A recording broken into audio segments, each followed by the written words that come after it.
सूचना दिया जा रहा है आप लोगों को कि जो भी वर वधू हैं अपने बैग से अपना टोपी, अंगोछा और चुंदरी निकाल ले। वधू अपनी चुंदरी ले ले और वर अपना टोपी और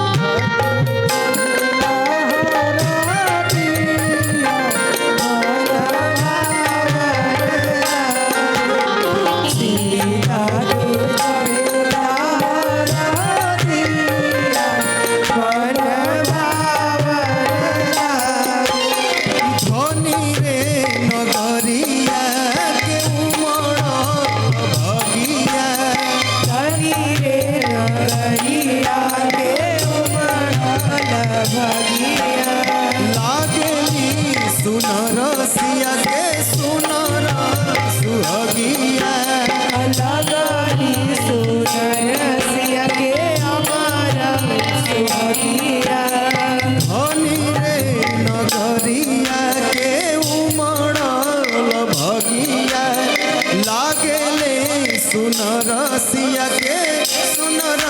सुहगिया सोर भइले सदा